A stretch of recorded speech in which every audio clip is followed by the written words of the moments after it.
Hola, yo soy Sol Rainelli, estoy cursando mi cuarto año de la licenciatura en Ciencias de la Comunicación y hoy voy a hacer mi resumen parcial de la materia Liderazgo y Conducción de Equipos. Bueno, para empezar vamos a hablar del concepto líder. Yo creo que este concepto es súper importante para arrancar la materia ya que es un concepto muy abarcativo que vimos durante la cursada.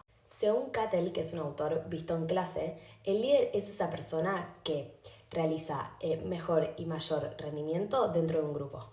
También es aquella persona que puede hacer un cambio más efectivo en el mismo grupo. El líder es aquella persona que logra crear tal ambiente que todos querramos pertenecer a ese ambiente. Los líderes están comprometidos para seguir y acompañar a esos procesos de las personas y que luego estas personas quieran seguir y participar. Cuando hablamos de liderar o liderazgo, tenemos que tener en cuenta que esto es totalmente imperfecto ya que es un proceso humano. La capacidad de liderar es tener en cuenta y poder ver y construir un camino y que este camino sea efectivo. Además, la acción de liderar es pasar de un estado presente a un estado deseado. También, para entender un poco más este concepto, vamos a hablar de los valores y las creencias. El valor es una variable que vale para mí. Es decir, como todos tenemos diferentes órdenes de prioridad, para mí esto es valor y para vos capaz no lo es. Es decir, hay cosas que yo puedo considerar valor y los demás no. Entonces, los valores son aquellos principios a los cuales les damos diferente valor por las diferentes órdenes de prioridad de cada uno. Por ejemplo, un valor que yo destaco mucho de los líderes es el valor de la empatía. Por otro lado, las creencias son más como interpretaciones, es decir, cuando yo me creo una idea. ¿Y por qué me creo esta idea y no me creo otra? Las creencias son aquellos patrones que yo me creo y no veo lo que está afuera. Los valores se expresan con una palabra y las creencias se expresan con aprendizaje. Bueno, para comenzar a entender este concepto vamos a hablar un poco de qué es aprender. Aprender es adquirir todos aquellos conocimientos que sean nuevos. Esto es un proceso de transformación y vivimos en este proceso de transformación constante y es por eso que el aprendizaje es permanente. Siempre vamos a estar aprendiendo algo nuevo.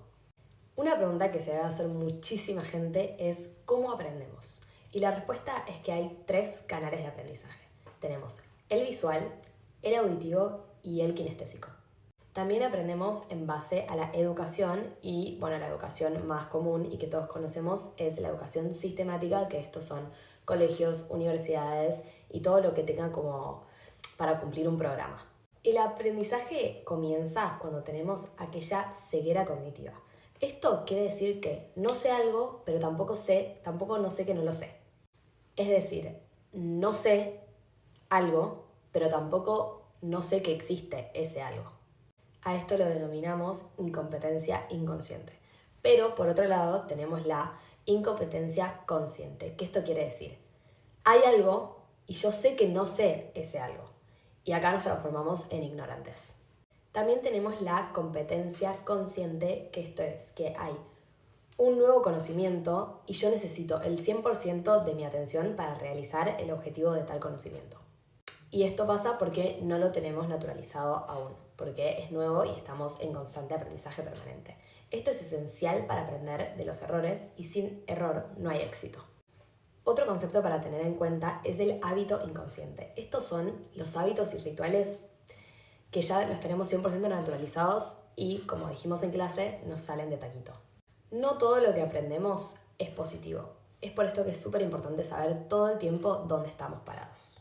Los seres humanos somos máquinas de aprender y nosotros tenemos el poder de elegir qué aprender. Y ahí es donde aparecen los procesos de cambio. Ahora vamos a hablar sobre la PNL. Esta es la programación neurolingüística. Esta es una escuela de pensamiento pragmático que estudia la experiencia de la subjetividad de la experiencia humana. Algo muy interesante y en mi caso choqueante que afirma la PNL es que el cerebro humano está programado igual que una computadora. La PNL afirma que el secreto está en el cómo de las cosas y no en el qué. Por otro lado, tenemos el coaching, que esta es otra disciplina, que esta consiste en el que lleva a alguien, el que acompaña a alguien. Un ejemplo muy claro, también explicado en clase, es el coach te entrena para la maratón, no la corre con vos. Bueno, Nosotros tenemos 3 dominios importantes que estos también nos ayudan a comunicar y también son muy importantes cuando hablamos de los líderes. El dominio corporal es aquel que funciona como espejo de las emociones, es decir, envía señales y nosotros las exteriorizamos a través de los movimientos corporales. Para comunicarnos bien con el dominio corporal necesitamos centramiento y reconocimiento del estado mental y emocional. También necesitamos estar a la altura del otro. Hay que calibrar, esto quiere decir observar con tal agudeza sensorial que nos permite como detectar tales cosas importantes, por ejemplo, la posición de la cabeza o determinado lenguaje o gestos, ritmos, posiciones, todo.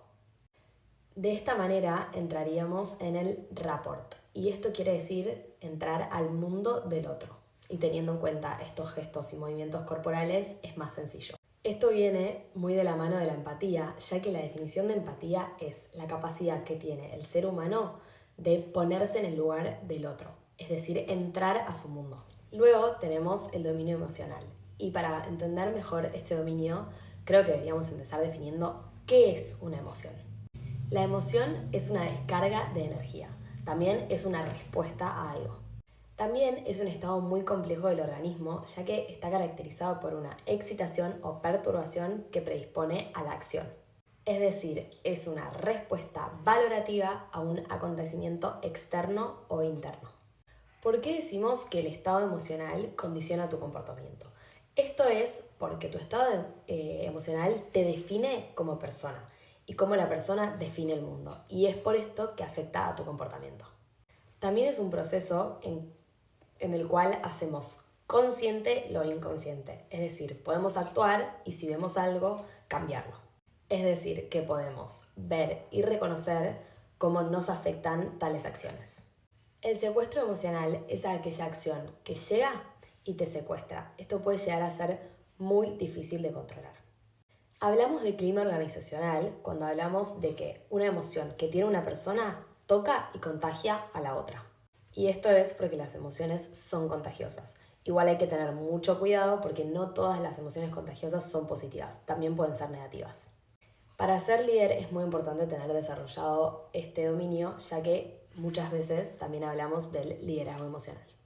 Y acá es cuando tenemos que tener en cuenta la prisma emocional del amor y la prisma emocional del miedo. Por último, tenemos el dominio lingüístico. Para tener desarrollado este dominio hay que preguntar y saber preguntar. Y también hay que tener en cuenta que a veces se puede preguntar desde el ego. Para conectar con el otro hay que tener en cuenta el lenguaje que utiliza el otro. Igualmente no hay que interpretar y hay que ser estrictos con el lenguaje. Hay anclajes en todo y estos son culturales que forman símbolos y como dijimos antes puede ser visual, auditivo o kinestésico. Y como el anclaje contamina, esta es una herramienta que utilizan los líderes para modificar acciones y así tener más impacto en los grupos. La PNL afirma que estamos todo el tiempo atravesados por estímulos. Cuando hablamos de estructura profunda nos referimos a todo aquello que pasa por nuestra percepción. Y la estructura superficial es aquella que construyó o formó tomando algunos estímulos y obteniendo algunos resultados. Esta igualmente es modificable. Para terminar de aprender y de entender este dominio es muy importante entender qué es la generalización. Y estas son afirmaciones universales. Luego tenemos la supresión. Por otro lado tenemos la distorsión. Y por último, la jerga es el lenguaje específico que utilizamos en un determinado momento.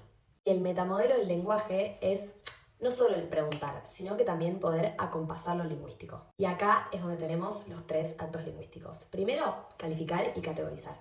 Segundo, las afirmaciones o afirmar. Y tercero, el juicio. Bueno, como conclusión a este trabajo parcial de liderazgo y conducción de equipos, me gustaría destacar los conocimientos que me parecieron más importantes y más relevantes y yo creo que es el concepto de líder. Siento que me ayudó desde que lo empezamos a aprender mucho a mi vida a prestar atención a quiénes son líderes desde en mi casa hasta mi trabajo, hasta en un montón de aspectos de la vida. Además, también estuve prestando mucha atención a los conocimientos y a los aprendizajes y charlando con, por ejemplo, miembros de mi familia, me pongo a pensar en ¿será auditivo? ¿Será kinestésico? ¿Será visual? Y es muy interesante cómo llevamos los conceptos de la materia a la vida diaria.